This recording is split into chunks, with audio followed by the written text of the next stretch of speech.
Welcome to the AI Powered Leadership Podcast. And today we have an exciting guest, Dr. Christina Strauss.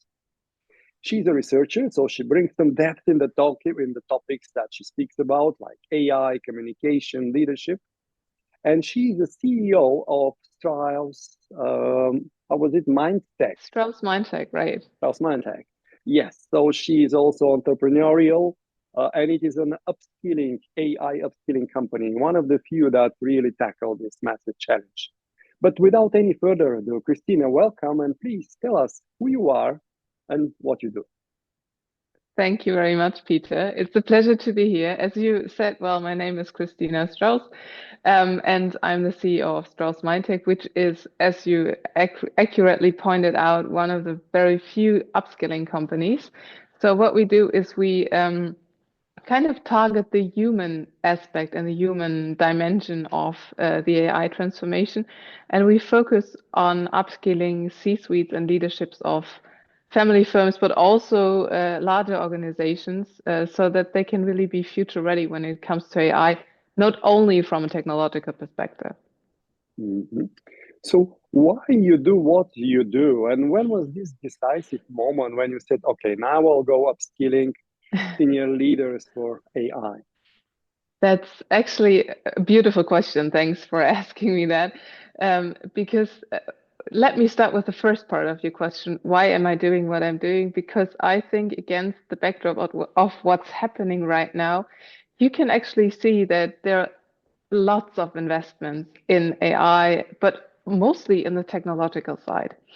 And um, of course, it's important to invest in AI technologies because otherwise, if you don't have these technologies, you will never be able to use AI. But for some reason, the human dimension and really putting people in the position to actually properly use AI and work with AI is somehow some way not really acknowledged at the moment. And I Mhm, don't mean by that to teach them how to prompt. mhm, I mean, that's also something people should be able to do, but it goes deeper because actually, if you want to work with AI, and that maybe we can dig a bit deeper into that later, but that's a big contrast to prior digital technologies or digital transformations, is that now you really have to change your way of thinking, your way of behaving, and now you don't only have to gain knowledge to be able to deal with AI, but also skills. And unfortunately, most of those skills are super, at least the words are super overused, like critical thinking, asking the right questions. But I think we're really onto something here if we dig deeper into what do we actually have to be able to do and which skills do we need in the future to actually work with this really new technology. By the way, it's not so new, but it's like in our minds, it appears to be new. So that's maybe the answer to your first question. And the second question was, let me tell you like the story behind yeah. founding Strauss Mindtech because it was quite funny. Um, because it was some years ago already, and it started with a talk in a coffee shop in, I think, Stockholm back then with my business partner, and we are both also researchers, and it was about new developments in AI. And back then, AI was not such a hype topic as it is today. Mhm. Which year? I think it was 2021, 22, something like Okay. that. Hmm. I think it was 22 when there was like first mentions of ChatGPT, but I think it hasn't been released then. Hmm. So it was kind of just something like around the corner. Um, and what happened there was we kind of discussed about how it will affect research because if you have a Gen AI that now can really like write papers and write text, because back then we did not know anything about potentials and limits of AI, but back then we said, okay, if this AI really works, um, what are we gonna do with research? Because like there will be AIs being able to write all the journal articles that we are writing right now. Um, and if you have something which is even more powerful than Google from a student perspective, because we are also teaching, we had to think about what is it going to do with like knowledge and how will it change the importance of knowledge? And so we had this discussion, and for some reason we said, okay, so we are in a very fast changing environment, and something, for some reason, we thought something has to be constant in this changing environment. The technologies will change. We saw that back then already. Um, but what we really found out in this discussion was this will lead to a fundamental change in human thinking and behaving. And so we thought, okay, so we really have to focus on teaching basic skills rather than knowledge, but still without kind of dropping the knowledge component completely, because I mean, there's the wonderful word of transfer knowledge. You Mm-hmm. cannot transfer anything if you don't have any knowledge. So you still have to have knowledge in your brain for like at least some parts of knowledge. Um, but which kind of knowledge do you really need, and what is knowledge that you should be able to just kind of have on your phone, whatever. Um, and so we said, okay, we have to kind of teach or show people and teach people um, what kind of knowledge and skills they will need in the future to be actually kind of future proof when Mm-hmm. it comes to super fast changing technologies, and potentially also technologies which will be able to take over way more things than we would have initially thought. And so we started giving workshops and talks about that. And the first idea was not even to found a company. Actually, we just wanted to communicate that these were our thoughts. But in the end, like bigger companies started to approach us and say, okay, maybe you should kind of start a company because we want to hire you, and we don't want to hire like researchers, but we want to hire AI professionals. And that was when we started to dig deeper into what does AI actually mean? What can we do with it? What are potentials, limitations? And what does that mean for the human being and for human collaboration as well? And for especially for C-suites and leaders, which decisions do they have to take in all this? And so we founded a company and then started to do workshops and also some kind of advisory services as like we call it now CAIO as a service, which is something like being your neutral partner if you don't want to put in a CAIO already on your Mm-hmm. payroll. But you might know that as well. A CDO will not be able, at least in bigger companies, be able to manage the whole AI transformation on his or her own. And so we kind of try to help organizations, and we really see ourselves more than as an educator or as a helper than as an actual consultant. And so Mm-hmm. that's what we do and what actually gave us the idea of founding Strauss Mindtech. Excellent. Excellent. Can you deep dive a little bit? What will be the skills needed for the future? And you mentioned on one hand, AI and particularly ChatGPT understands human language, and people think, wow, why should I need skilling? I could just ask him. But you lose a lot of potential on the way, depending on how you ask it. But in your program for upskilling, what are the cornerstones? I ask again two questions. On one hand, what are the cornerstone of upskilling? And then probably next one would be what would be the key skills for the future? Let me start with the first question, which would, at least in our workshops, we have like three basic cornerstones, but those can be adapted to the level in the organization, because what we mostly do is C-suites and leaders, and those have a more strategic point of view because they are usually not the ones who actually execute a strategy, but they're like the ones pulling it into or putting it into place. So the first thing is, if you are a leader, we still think, and that's the fun behind it, you need a certain knowledge of AI and a certain knowledge of like the context that you're working in. So the first thing is AI knowledge. So what do I need to know to be able to act in this environment?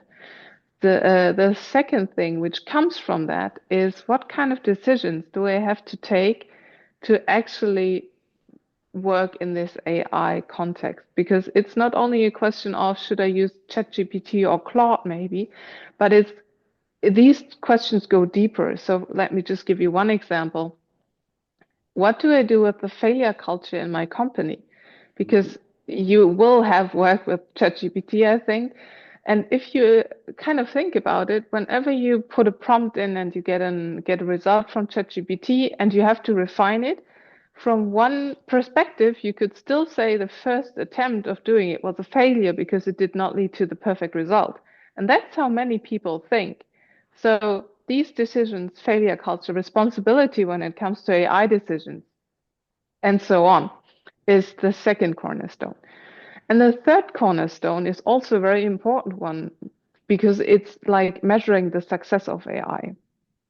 And many leaders say, well, give me the efficiency gains that's good enough for us and give me a concrete ROI.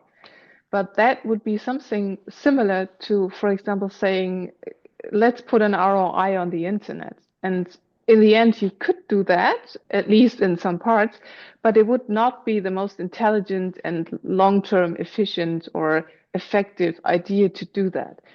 So in the end, we would also dig deeper into how do we actually measure that an AI integration or working with AI, which is even more than the pure integration, is successful.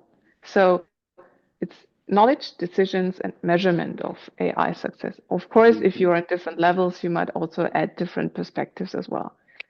And the second question about the skill set which you need, again, thank you for that great question. I would say those would be something like, unfortunately, all the overused skills that people have been talking about for decades now, which is like critical thinking, structured problem solving, asking the right questions, and reflecting on whatever answer you get, which again would tie the knot with critical thinking. But again, I think one of the main problems of this current development, which will make it a more general discussion now, but one of the main problems here is that AI kind of is related to a lot of words and a lot of terms and problems, and also in this case, skills, where the terms used are heavily overused. Like all this asking the right questions, congratulations. You have to be able to ask the right questions in every position that you are in if you want to be successful. But when it comes to AI, all these skills need a different dimension or even a different way of approaching them, because in some cases, critical thinking is a nice add-on, but in AI, it really becomes essential. And the problem with this is that these kinds of skills are usually something which is very hard to teach, because these are things that you, from the one hand, or from one perspective, you could say that you learn within the context of your life or growing up, or in certain environments where, for example, you have a supportive leader. But actually, if you have to teach that to a person who is working with AI and who might not be in a leadership position, this might become a very hard job, which, however, is still super important, because that's another point. And then I will have finished giving you the answer. But the problem is, when it comes to AI, you kind of have the problem that more and more people are kind of growing into kind of a leadership role, because they have to judge results, they have to judge even own collaborations, not only with AI, but also with colleagues. And they kind of, all these leadership skills, which have been something which was like usually exclusively necessary or mostly necessary for leaders, are becoming way more relevant to people who have not been in leadership positions before, or who are still not in, like, from a company perspective, at least in a leadership position. And so that will be something important for every level of the organization. Excellent. Can you give an example? You know, the devil is in the detail, but the delight is in the detail as well, particularly in public speaking, these little delights. You mentioned, you know, asking the right question. Now, in the context of AI, can you give us one example when, you know, the right question in interacting with AI makes a difference? Maybe something more specific. Yeah, that's a good question, actually. Because I think there are many dimensions to asking the right Mm-hmm. questions. The first might be the granularity. For example, if you ask an AI, um, give me a marketing plan for the next 2 years. So Mm-hmm. you can do that. And the funny thing is, that might be a difference to a human being. AI will always give you a result which might sound good. And the person would say, are you kidding me? I need more details. So Mm-hmm. a question should be detailed enough, for example. So in this case, I would not say give me a marketing plan for the next 2 years, but I would kind of try to focus on one detail before.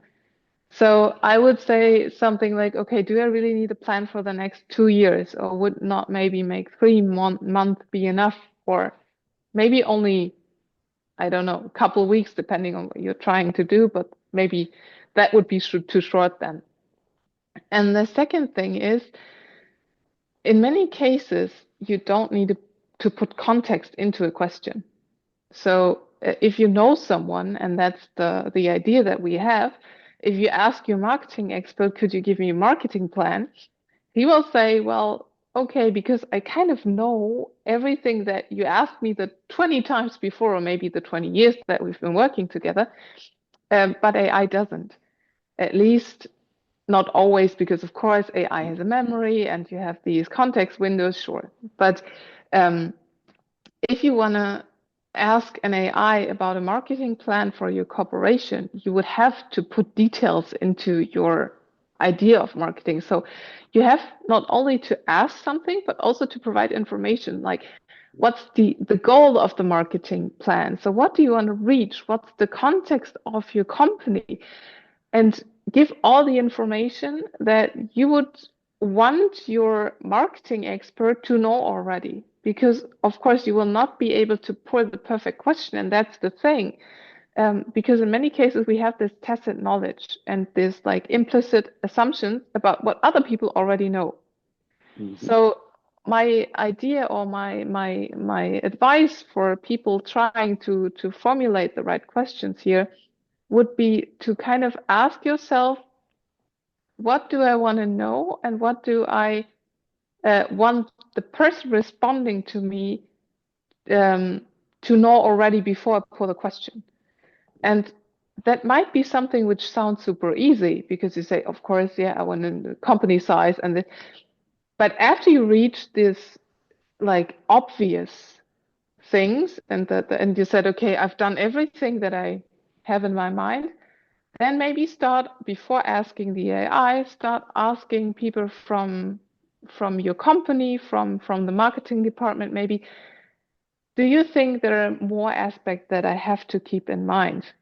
And sometimes the first question should not go to the AI, but maybe to your colleagues, or maybe um, to yourself, asking yourself, because ChatGPT, for example, it's a beautiful AI, but it still only has access to the internet, like to everything which is publicly available.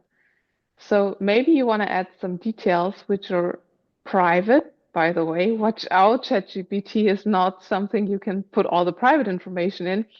But if you have an AI where all these data are protected and you have a detail where you say that might not be publicly available, maybe you can add that as well. And in some contexts, there's also still a difference between publicly available information and information that cannot be shared. For example, if I I want ChatGPT um, to ask or to answer all the questions that you like send me in advance, um, I could say, okay, answer me these questions. And what would come out of it? A typical nonsense with the most predictable answers. So if I want to ask a good question, and Mm-hmm. actually I tried that out, um, I said, okay, I'm this and this person, and to me, these values are important. And that's one of those points, for example, it's not publicly available, but still, it's not something super secret. And so then I refined that and said, okay, I'm absolutely a fan of, I don't know, the human aspect of AI, Then I also added the website to our corporation, because on this website there's also a lot more about myself. I could also have added my CV, because then ChatGPT would have known, I don't know, my background. And then it would be able to give even better answers. So maybe just start adding details that you might not have thought about in the first second that you wanted for the question. Yeah, excellent. Excellent. They say treat it as a person, which means provide him with enough information in order to give you the good response. And luckily, the context window, what you could provide as an extra context is growing. You could upload in Gemini a huge video file, and it would can answer all the question about all which is in the file. So that's great. There's so many aspects I could comment, but I would let you lead it. I just want to go back to the decision making. You've mentioned this is one of the changes. The leaders have to be prepared, and there is a common kind of view that decision making as a trend with AI becoming smarter and more used from on a very senior level, which is the traditional way you have different committees that approve everything, will be moved more to more junior levels with data-driven insights and some predictive analytics and all other things that AI can do on top of generative AI when you prompt and get a response. What would be your comment on this trend? Would you share that it will go down, and maybe what other implications AI will bring on the decision making? Because this is one of the cornerstones of leadership and management. The funny thing is, from a technological perspective, I would say definitely that would make a lot of sense. And of course, not in every case it would be useful, but it would be still a good idea, because AI is extraordinarily good in condensing or getting information and like overseeing large amounts of data. And of course, humans have some limits to what they are able to process, and that's where AI will always overperform us. It does that already, and it will do that in the future. So if you want to make a decision which is based on large amounts of data, also lower levels of management will be able to do that now. The second thing is, and that's also still from a technological perspective, but like kind of going into the human perspective, which I will target in the next sentence, hopefully. But that would be the bias-free decision making, because people always say, well, AI is more bias-free than humans are. In some aspects, that might be true. Because, for example, if I don't like a certain employee and we just don't get along, and then I have to judge if, I don't know, I want to promote this employee or another one, and the AI makes a decision based on data, of course, it will not be as biased as my personal point of view. But still, AI is still prone to biases, not only when it comes to, for example, those typical examples like gender bias or bias which is already in the data. That will still happen, so it's never or not always a bias-free decision.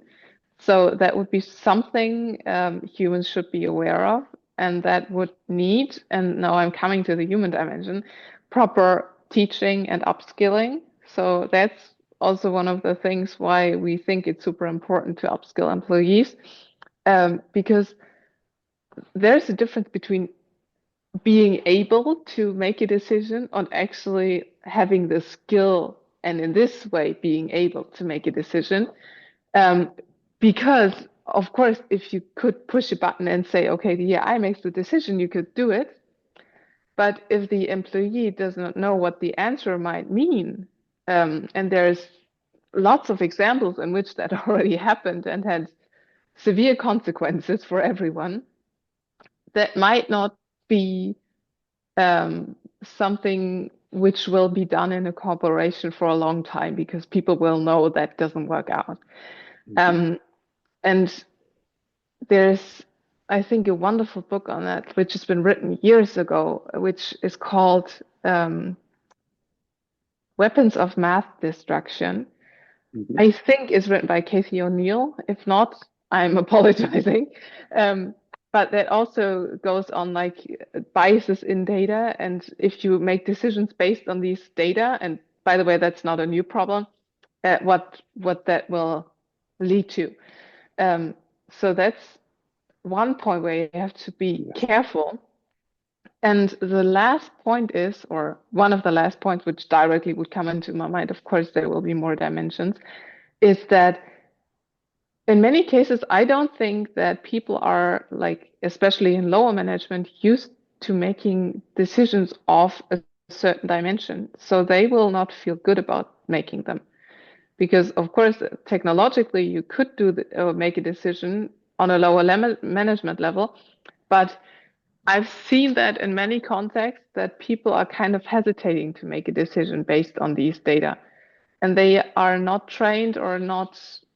They maybe also don't have not made not enough good experiences with that, Mhm. um, or they are not have not no experience at all, but they are still hesitating to make first a decision at all, and second a decision based on data that they in many cases don't even understand, or on an AI where they don't understand how it comes to that decision. Mhm. So theoretically, to sum it up, yes, I think it would be possible, but I think there is a lot of work to be done, which is not on a technological side, to make this kind of decision process actually work. Mhm. Okay. Okay. By the way, there is a Chinese company called NetDragon in the gaming industry, quite successful, and they nominated AI to be their CEO, like Oh you're the yeah, CEO of like that. yes, And they, it's like 2 years ago, the market share is still growing. It was not globally, but for the Asia Pac, their biggest division. And funny enough, I see you know the case. It's the female kind of avatar who performs the role and speak to, and the statistics, what a CEO AI do, it did like a 500,000 approvals, so make a decision about investment and so on. It coached 40,000, I think, hours or days, the employees of the company, like executive coach and other amazing dimensions. So there are already some case studies where AI is making decision and quite distantly, and the company is going up. For sure, human in the loop and so on. It's fully not fully independent. You wanted to make a comment? yeah, I don't know if, but that would be a question to you because actually Mm-hmm. I've seen that it's been 2 years ago, I think, that this Yes. happened. And actually, I wanted to Google this case again, and then I did not Yes. find anything about this AI boss still being in place, but I don't know No, no, anything still about in place 2024. It's called Y it. Hang Okay. or something Okay. female name. Wow. It's been nominated employee, virtual employee of the year for whole China. So it's making huge Okay. success actually. And then there was this stats about executive coaching, approvals, project tracking, and reminders, which is not a CEO job, but a more hands-on That's an CEO. important thing. Yes. That's a super Hmm. important thing because what Hmm. is part of an AI job, of a leader job or a CEO Hmm. job? And Hmm. so that's actually one of the questions that I would have had to you because does the Hmm. AI really do all the tasks that an actual leader does, like all these more human jobs? Because in many cases, I've had a chat with one CHRO leader yesterday, and he said, funnily enough, like a lot of what I'm doing is just like interacting with humans Yes. and trying to make things work between humans. Yes. When you mentioned, so apparently operationally, the O letter is done perfectly by this AI. Yeah. In terms of human connection, when you mentioned the key skills and you mentioned critical thinking, being able to reflect, some of the leaders in the AI space, like this Mo Goddard, who was Google head of business, and now he is a kind of AI guru writing books.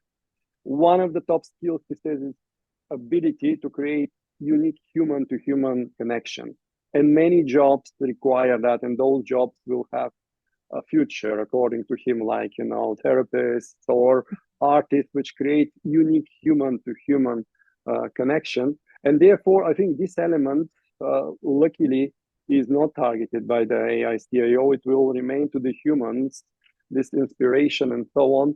And it can make a difference, having the broad context, having the data-driven insights, and then dealing with the inspiration elements, dealing with the connection, which is related to happiness, fulfillment, and so on. So tackling some of the more kind of high emotions supported by the insight from AI. Let's move on a little bit. We are in the futuristic space. We'll go towards the end in a more pragmatic, but future of work. And now AI automates, get smarter. 2025 is the year of AI agents, where they will not just give you ideas, but they will do work for you, and sometimes even proactively without instruction. How do you think what the future of work will look like as the AI automation becomes more and more and penetrates more our kind of job market? That's a good question. I think people will have to learn to actually collaborate with AI and not only with humans. And that might sound a bit sarcastic, but I think humans already, at least some of them, already have problems working with other humans. So maybe for some of them, it might be something better to work with an AI. For some, it might be even worse. Um, but I also think, and that's actually kind of building upon what you just said, those human elements will become even more important in leadership because, or not only leadership, also in just normal collaboration. Um, because I think AI will be able to do many jobs in at least a sufficient manner, or the results will be good, sometimes even better than human results. But you can see that from job platforms and all this. Or I've read a very cool post about toxic job environments. A job is not everything when it comes to what a person experiences when having a job, because they are not only going, I don't know, into the office building doing just their job and going home. At least most people don't do that. They're interacting with other people, and if you see, because I've written my PhD on digital communication, and I've analyzed like hundreds, if not thousands, of emails because I've looked at conflict emails.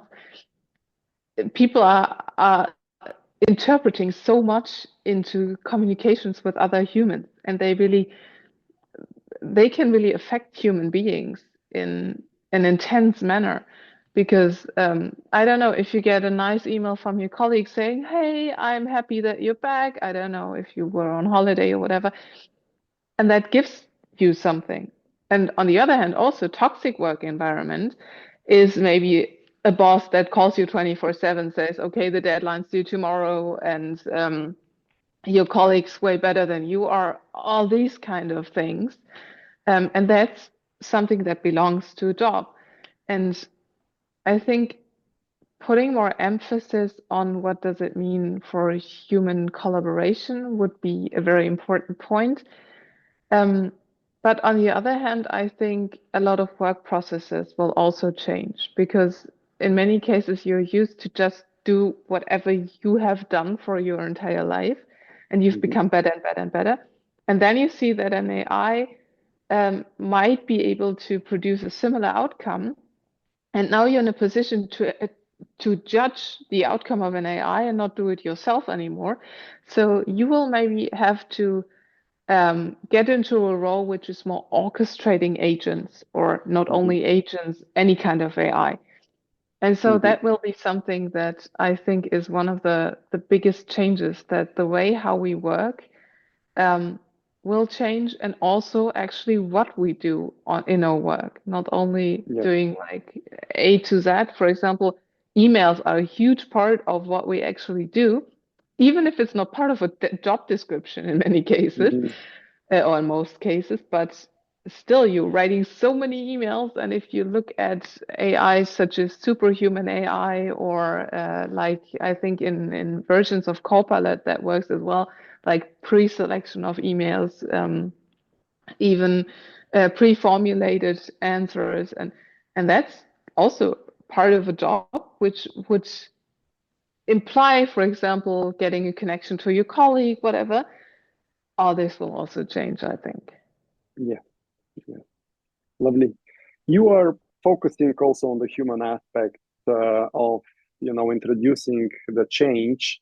Now, it is a massive change, and when you mentioned now it's popular to be AI first company, and really the companies that were really AI first and do it, many of them have a good result, in terms of profit. If you take Klarna, this fintech company, they reduced massive amount of their customer service agents, and then replace it with AI who has a better score from the people, from the clients, and so on. So there are many cases proving that being AI aggressive in the right way is profitable. It gives you business growth. On the other, there was an interesting study by Harvard recently that the AI first company, which automated big part of some workflows, not fully eliminated the job, but like 60% has been automated by some AI agent. People suffer from isolation, anxiety. So this gap, which is created by it, somehow you need to fill it in a creative way. And all this, my question will be maybe related to this or broader change management. What tips you have for leaders to approach the change as AI becomes more integral part of the way we work? Well, there are two dimensions of it, I think. The first one is kind of trying to still um, keep the connection between your employees and first the workplace and second other employees in place. Um, because you can see in many corporations, especially for younger employees, they are not working for one company for a long time anymore. It's very common to do this kind of job hopping thing, and that might even increase because sure, if you're just one person doing one job, orchestrating one AI or AI agent, whatever you might call it, whatever it might be, and you don't have any contact or social contact, and humans are social creatures, that might make a company replaceable. So if I work for company X or company Y or Z, Mm-hmm. it doesn't make a difference anymore because your job, what you actually do, might be similar, might be sometimes a bit more challenging, less challenging, but there's nothing that actually like keeps you at the company for a human reason, or it ties you socially. Um, and so human beings always want to feel valued, and that's something which is like deeply rooted within us, and we want to feel like unique, and we want to feel like as if we would have an essential part, because actually there's also this thing that everyone thinks that they are not replaceable in their job, and then they're disappointed if there's a new person in the job after 2 months and the company moves on. And that's deeply human, as I said, but giving people this feeling of being valued is super Mm-hmm. important. And even more important if people are not always working with other people anymore.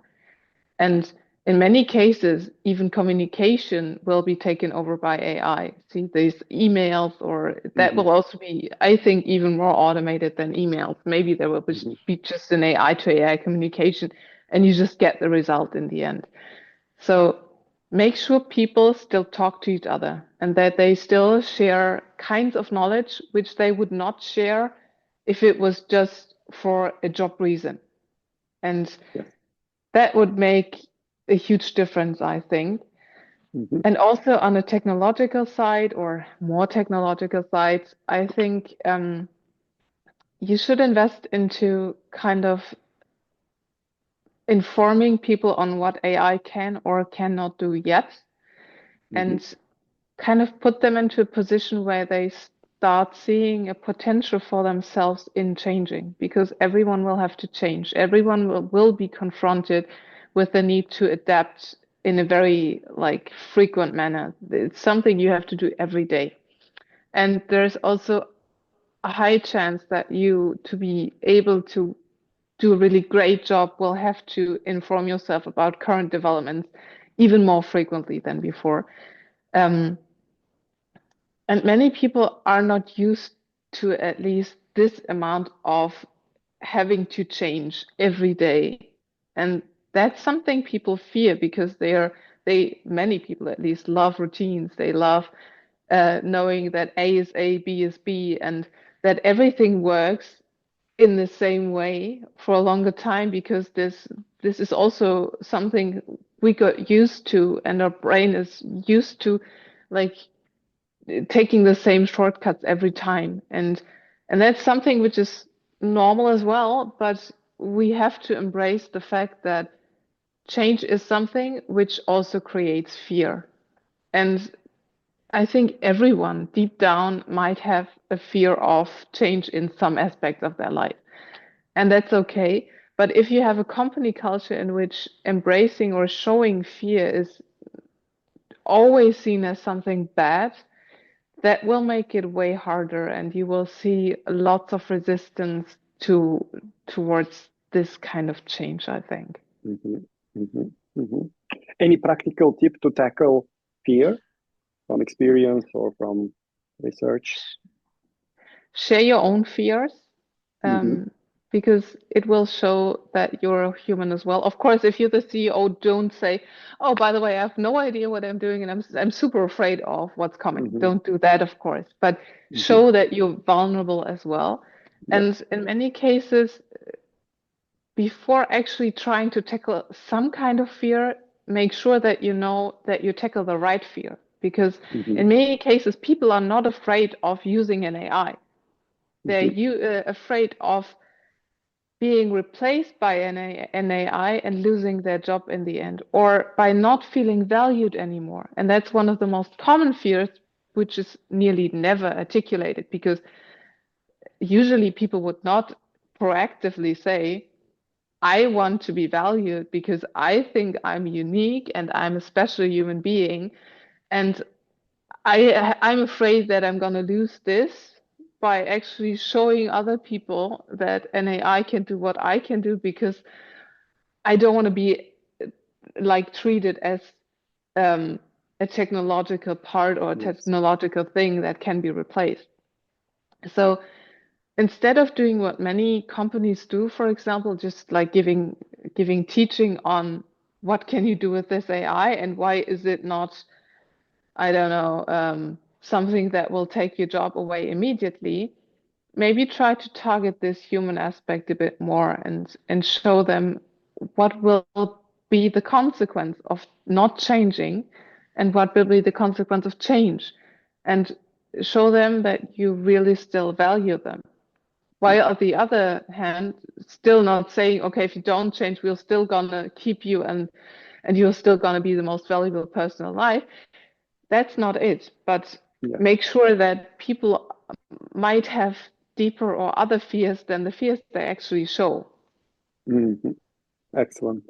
And because you mentioned you have a PhD in digital communication, let me ask you this question. It is a bit broader, but AI now is a key dynamic there. It's about knowledge management.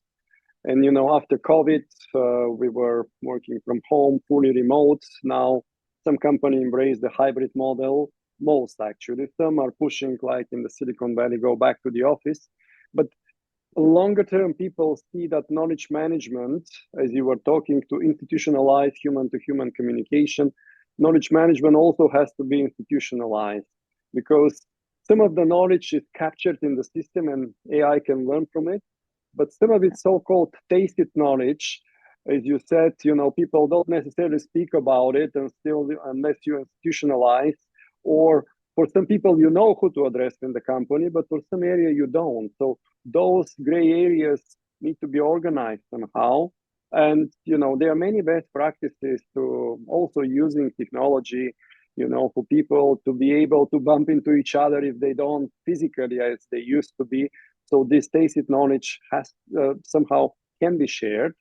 And if you talk production and manufacturing, it's even some of the knowledge of the engineers is even more difficult to capture. It's not so language knowledge. It has material science aspect, engineering, and so on.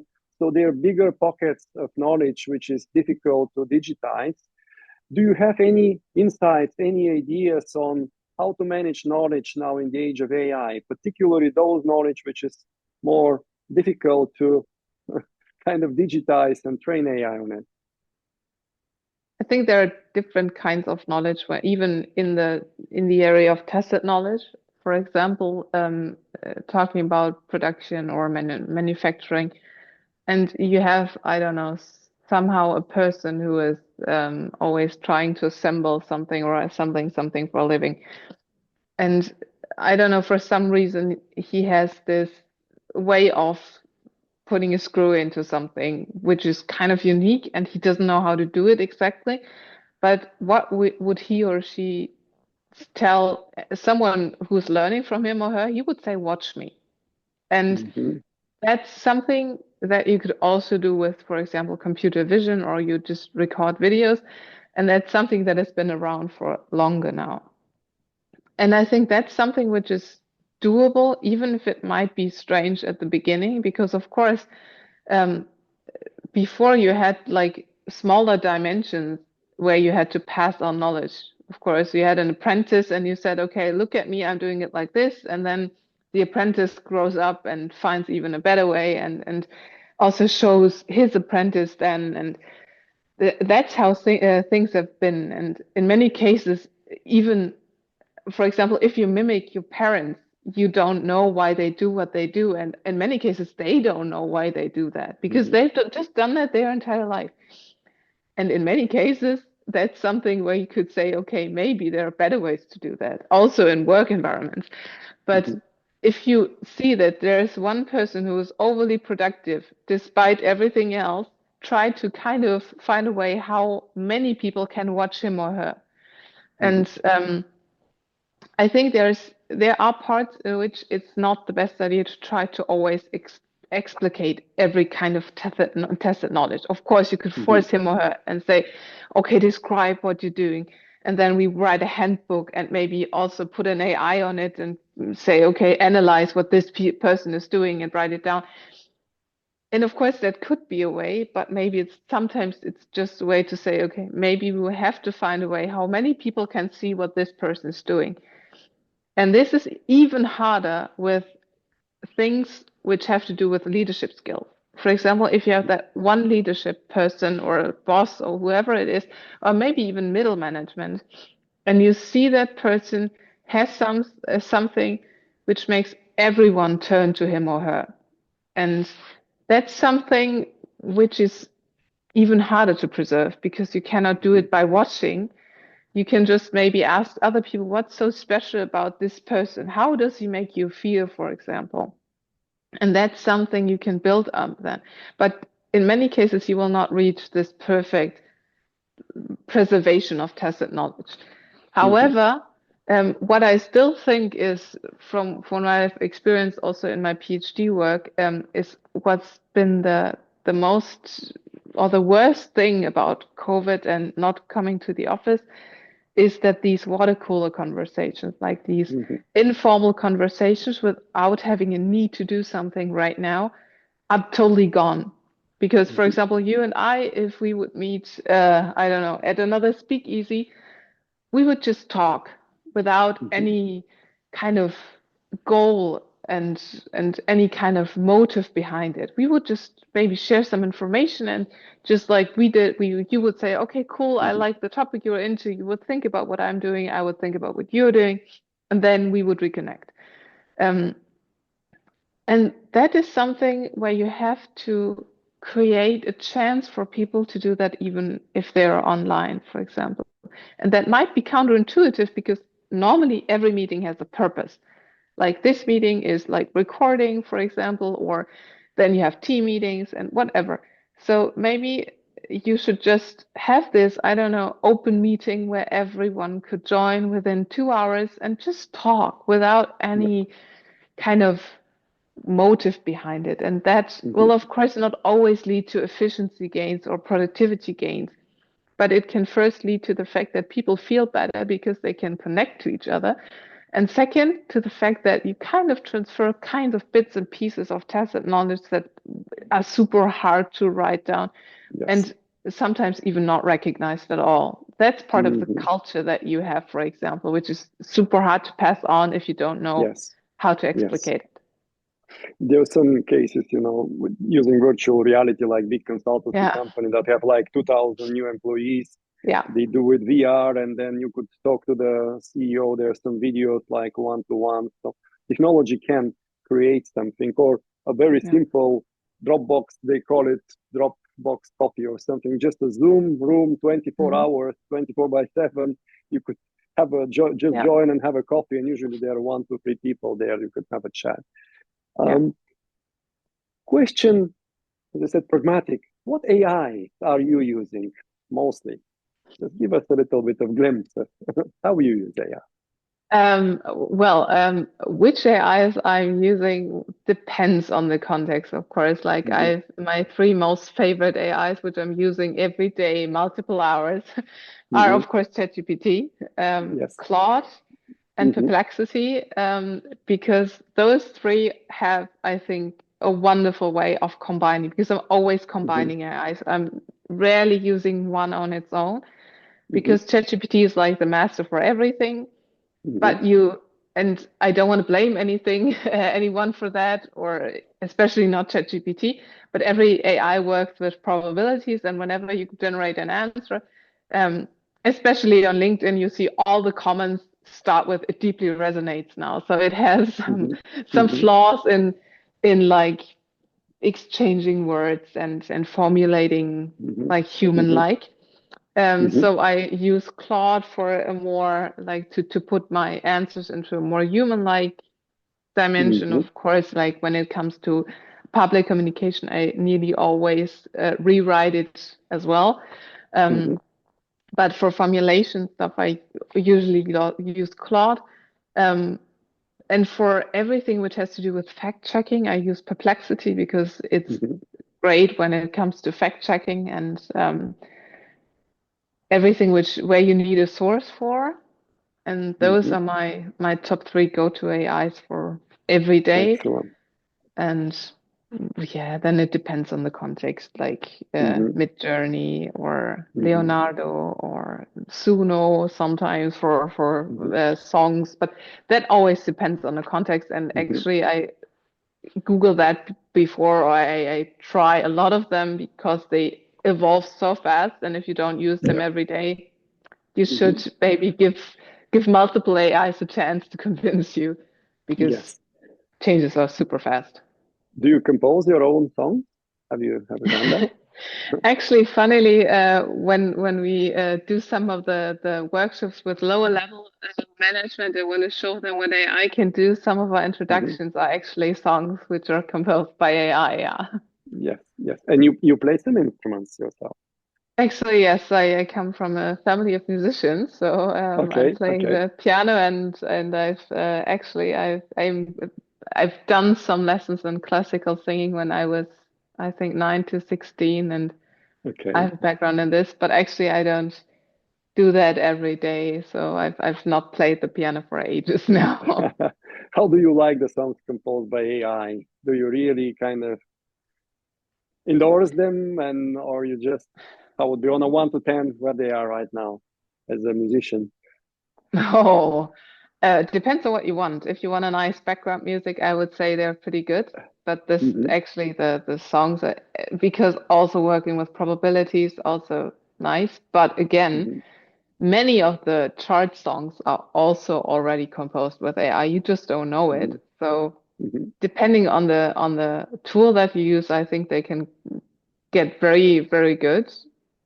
But I think as with many AI produced results, the innovativeness and this moment of surprise, which kind of changes something within you, is not as present as if it's composed by a human being. And Yes. I know I have a background in classical music, so I might be a bit biased here, but I think there are still no AI created masterpieces like those from Beethoven or Mozart.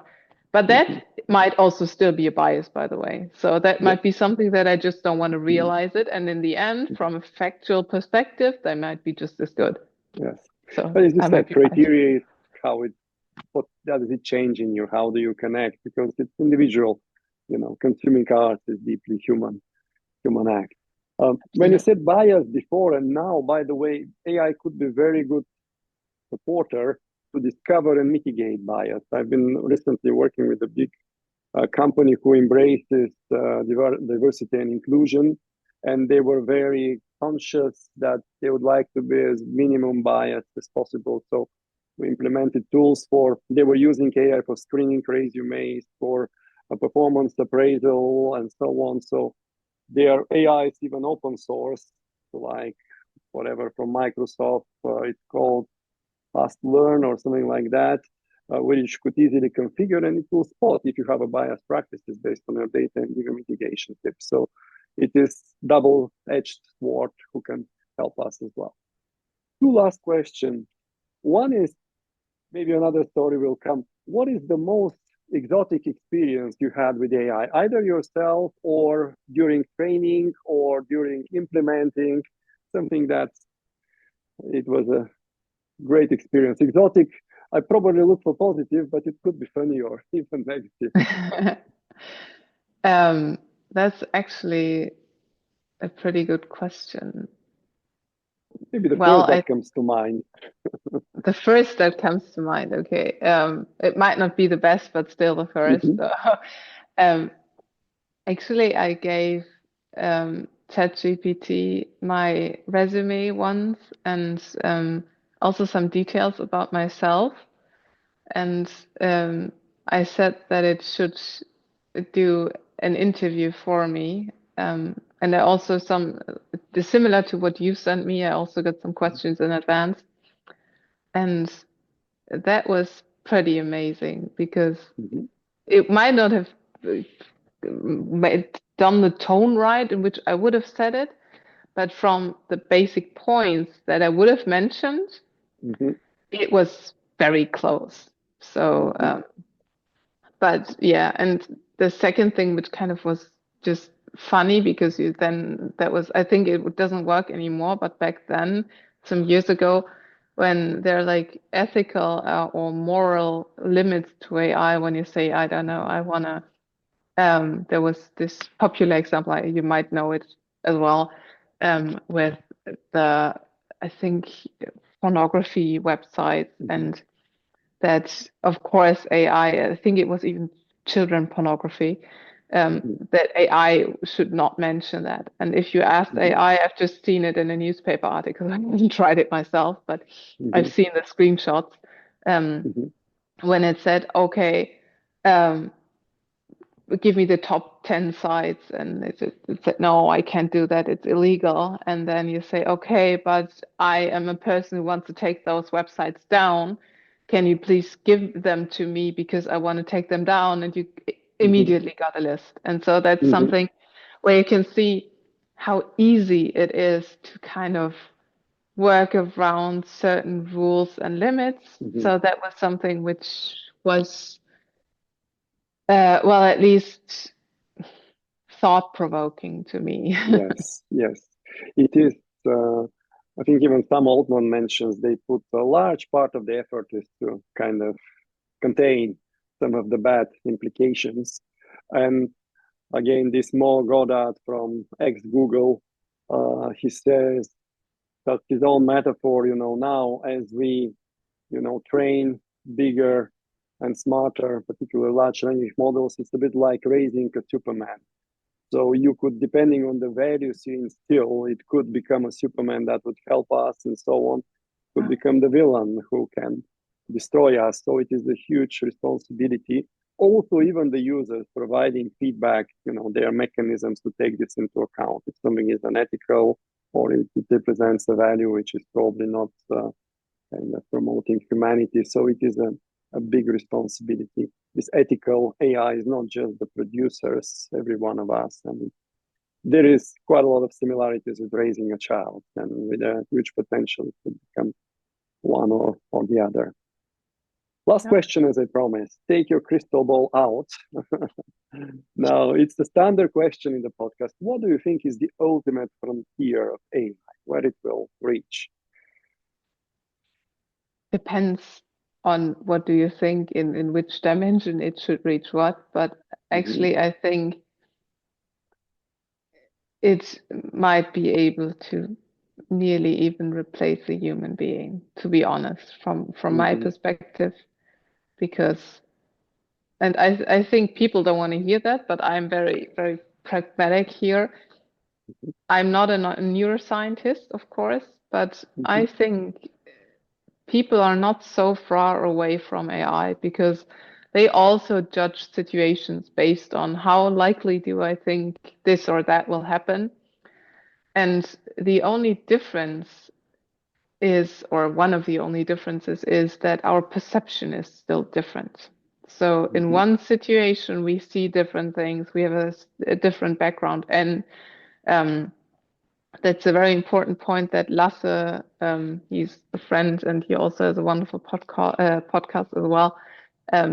He brought that into my mind. People weigh experiences differently. So if you've experienced one thing and therefore it was very traumatic or very, very good for you and it was super nice and the weather was amazing that day and everything that day was perfect and then something great happened and then you kind of tend to overjudge that for some reason. So you have a different weight in experiences.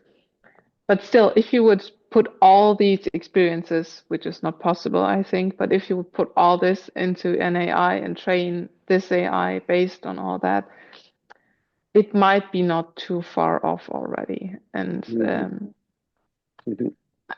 I think it's nothing bad that humans might in some dimensions even be similar.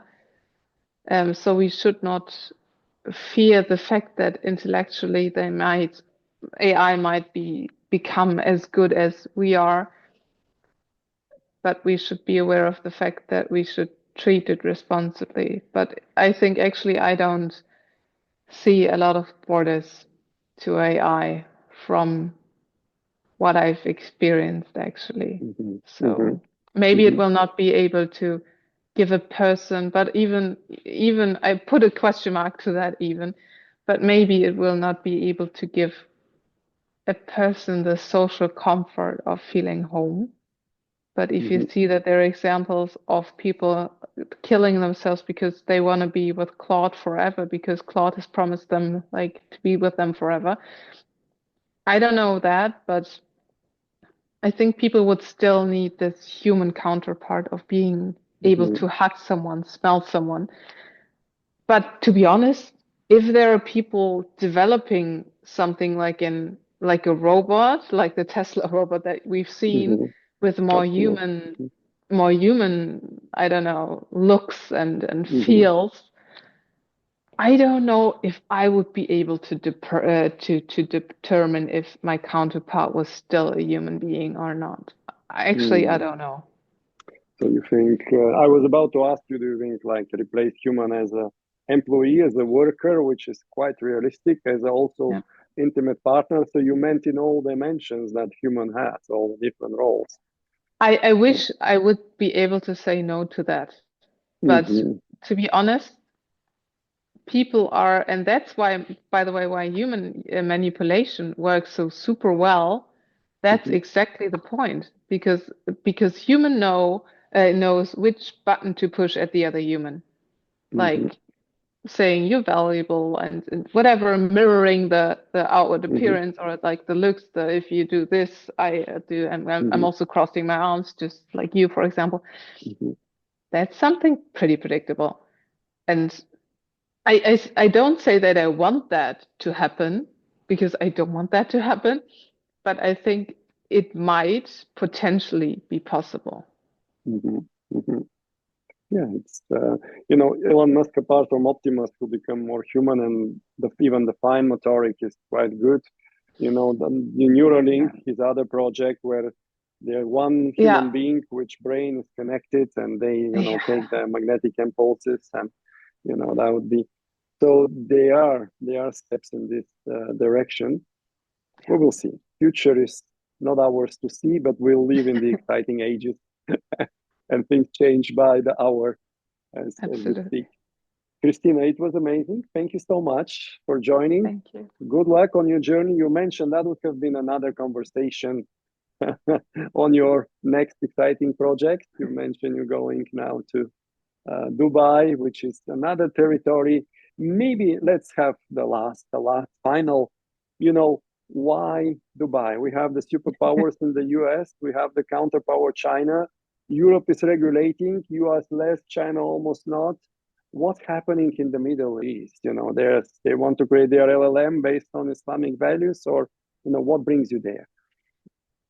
Well, it's not only Dubai, to be fair. So everyone Mm-hmm. who's listening from the Middle East, it's not only Dubai. It's Saudi Arabia, Mm-hmm. which is the sleeping giant, and I don't. They will be super powerful in the future, to Mm-hmm. my understanding.